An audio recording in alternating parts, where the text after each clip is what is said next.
നമസ്കാരം. കേരളത്തിലെ കുന്നത്തുനാട് താലൂക്കിൽ പെരുമ്പാവൂരിൽ നിന്നും 5 കിലോമീറ്റർ ദൂരെ സ്ഥിതി ചെയ്യുന്ന ഒരു കാവാണ് ഇരിങ്ങോൾക്കാവ്. 108 ദുർഗാക്ഷേത്രങ്ങളിൽ ഒന്നായ ഇത് പരശുരാമൻ നിർമ്മിച്ചതെന്നാണ് ഐതിഹ്യം. എറണാകുളത്ത് നിന്ന് 35 കിലോമീറ്റർ അകലെ ആലുവ മൂന്നാർ റോഡിൽ കുറുപ്പമ്പടിക്കും പെരുമ്പാവൂരിനുമിടയ്ക്കാണ് ഈ ഭഗവതി ക്ഷേത്രം സ്ഥിതി ചെയ്യുന്നത്. ധാരാളം പ്രത്യേകതകൾ ഇരിങ്ങോൾക്കാവിനുണ്ട്. പ്രധാന പ്രതിഷ്ഠ ദുർഗയുടെ രൂപമില്ലാത്ത ശിലയാണ്. ഉഷപൂജയ്ക്ക് സരസ്വതിയായും, ഉച്ചപൂജയ്ക്ക് വനദുർഗയായും, അത്താഴപൂജയ്ക്ക് ഭദ്രകാളിയായും 3 ഭാവങ്ങളിലാണ് ദേവി കുടികൊള്ളുന്നത്. വലിയ മരങ്ങൾ അതിർവരമ്പാക്കിയ പടവുകൾ കയറി കാവിനുള്ളിലേക്ക് കയറുമ്പോൾ തന്നെ നമ്മുടെ ഉള്ളം തണുത്തുപോകും. അടിക്കാടുകളും വള്ളിപ്പടർപ്പുകളും മാനം മുട്ടെ ഉയർന്നു നിൽക്കുന്ന പ്രതാപികളായ വൃക്ഷരാജാക്കന്മാരും അതിൽ ചേക്കേറിയ ഗഗനചാരികളും ഒക്കെ ചേർന്ന ജൈവ വൈവിധ്യത്തിൻ്റെ ഒരു കലവറയാണ് ഇരിങ്ങോൾക്കാവ്. ശുദ്ധവായുവിൻ്റെ അക്ഷയഖനി. 50 ഏക്കർ കാടിന് നടുവിലായാണ് ദുർഗാദേവിയുടെ ഈ ക്ഷേത്രം സ്ഥിതി ചെയ്യുന്നത്.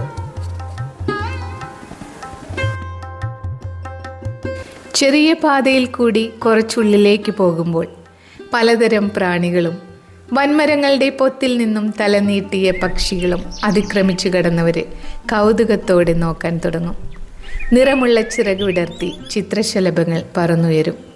ചീവീടുകളുടെ കരച്ചിലും മരങ്ങളുടെ പച്ചക്കുടയിൽ തടഞ്ഞ് താഴേക്കെത്താത്ത സൂര്യപ്രകാശവും പിണഞ്ഞുകിടക്കുന്ന വള്ളിച്ചെടികളുമെല്ലാം ചേർന്ന് ഒരു ഘോരവനത്തിലകപ്പെട്ട പ്രതീതിയാണിവിടം.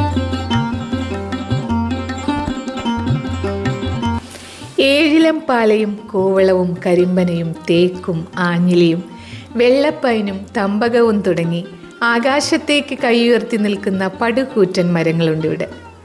ഇവയുടെ ശാഖകളിൽ നിറയെ കുയിലും നത്തും പുള്ളും പരുന്തും കാലൻ കോഴിയുമൊക്കെ സസുഖം ജീവിക്കുന്നു.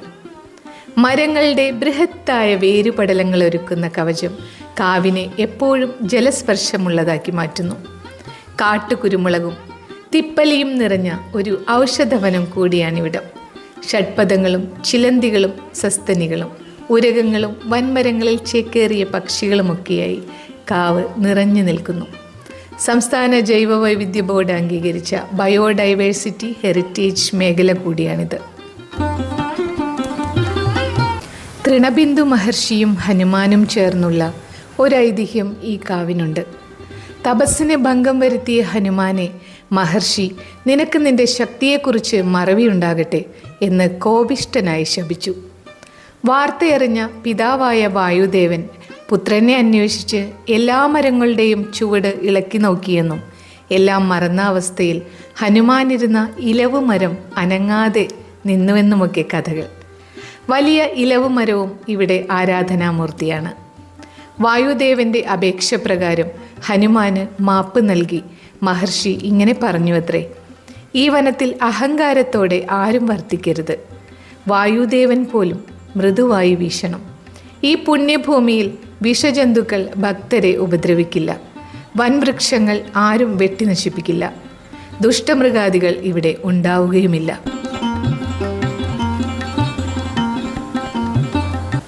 നാഗഞ്ചേരി മനയുടെ കീഴിലുണ്ടായിരുന്ന അനേകം കാവുകളിൽ ഒരു കാവായിരുന്നു ഇത്. ഒരു വ്യക്തിക്ക് 15 ഏക്കറിൽ കൂടുതൽ കൈവശം വയ്ക്കാൻ പാടില്ല എന്ന ഭൂപരിഷ്കരണ നിയമം 1963 സർക്കാർ കൊണ്ടുവന്നപ്പോൾ മനയുടെ കാരണവരായ വാസുദേവൻ നമ്പൂതിരി 1980 പെരുമ്പാവൂർ മുനിസിപ്പാലിറ്റിക്ക് കൈമാറിയതാണ് ഇരിങ്ങോൾക്കാവ്. ഇപ്പോൾ തിരുവിതാംകൂർ ദേവസ്വം ബോർഡിൻ്റെ കീഴിലാണ് ഈ കാവ്. ദ്വാപരയുഗത്തിൽ അസുര രാജാവായ കംസൻ ദേവകിയുടെയും വസുദേവരുടെയും 8ാമത്തെ പുത്രനാൽ വധിക്കപ്പെടുമെന്ന് അറിഞ്ഞതിനാൽ ഗർഭിണിയായ തൻ്റെ സഹോദരിയെയും ഭർത്താവിനെയും കാരാഗ്രഹത്തിലടച്ചു. 8ാമത്തെ പുത്രനെ പ്രതീക്ഷിച്ചിരുന്ന കംസൻ പക്ഷേ ഒരു പെൺകുഞ്ഞിനെയാണ് കാണാനിടയായത്. ദേവകിയുടെയും വസുദേവരുടെയും തങ്ങൾക്കുണ്ടായ ആൺകുട്ടിയെ ഗോകുലത്തിലെ നന്ദഗോപനും യശോദയ്ക്കുമുണ്ടായ പെൺകുട്ടിയുമായി കൈമാറിയിരുന്നു.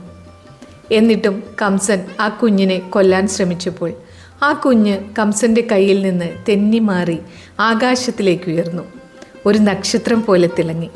ആ വെളിച്ചം ആദ്യം വീണ സ്ഥലത്ത് ഭഗവതി വസിക്കുവാൻ വന്നു എന്ന വിശ്വാസത്തിനാൽ ഇരുന്നോൾ എന്ന പേര് ലഭിച്ചു. ഇരുന്നോൾ എന്ന പേര് കാലക്രമേണ ഇരിങ്ങോൾക്കാവ് എന്നായി മാറി.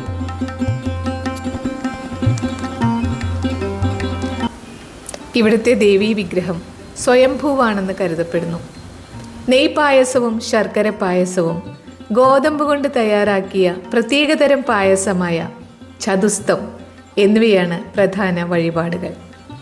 വിവാഹം, കെട്ടുനിറ, രാമായണ വായന എന്നിവ ക്ഷേത്രത്തിൽ നടത്താറില്ല. സുഗന്ധപുഷ്പങ്ങളോ അവ ചൂടിയിരിക്കുന്ന സ്ത്രീകളെയോ ക്ഷേത്രത്തിൽ പ്രവേശിക്കാൻ അനുവദിക്കാറില്ല.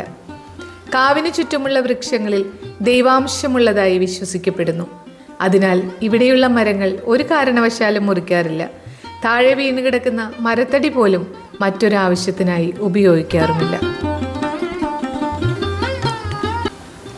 വൃശ്ചിക മാസത്തിലെ കാർത്തിക ഇവിടെ വളരെ പ്രാധാന്യമുള്ള ദിവസമാണ്. ആ ദിവസം ദേവിയെ ദർശിക്കുന്നവർക്ക് ദീർഘായുസ്സും അവിവാഹിതരായ യുവതികൾക്ക് മംഗല്യ സൗഖ്യവും നൽകി ദേവി അനുഗ്രഹിക്കും എന്നാണ് വിശ്വാസം. ഈ ക്ഷേത്രത്തിൻ്റെ ഏറ്റവും വലിയ പ്രത്യേകത ഇവിടെ പൂരത്തിന് എഴുന്നള്ളിക്കുന്നത് പിടിയാനകളെയാണ്. പൂജയ്ക്ക് പോലും സുഗന്ധ പുഷ്പങ്ങൾ ഉപയോഗിക്കാത്ത ഒരു വനക്ഷേത്രമാണിത്.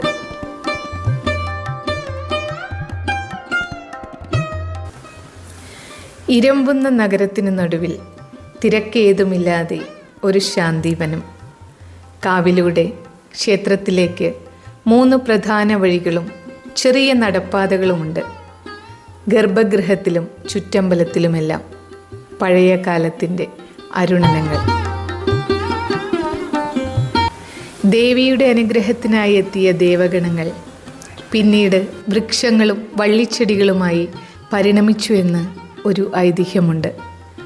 അത്യപൂർവമായ ഇവിടുത്തെ പ്രകൃതി സ്നേഹത്തിനു പിന്നിൽ ഐതിഹ്യങ്ങളുടെ ശക്തമായ സ്വാധീനമുണ്ട്. താഴെ വീഴുന്ന പാഴ്മരം പോലും ഇവിടെ മണ്ണിലേക്ക് അലിഞ്ഞു ചേരുന്നു.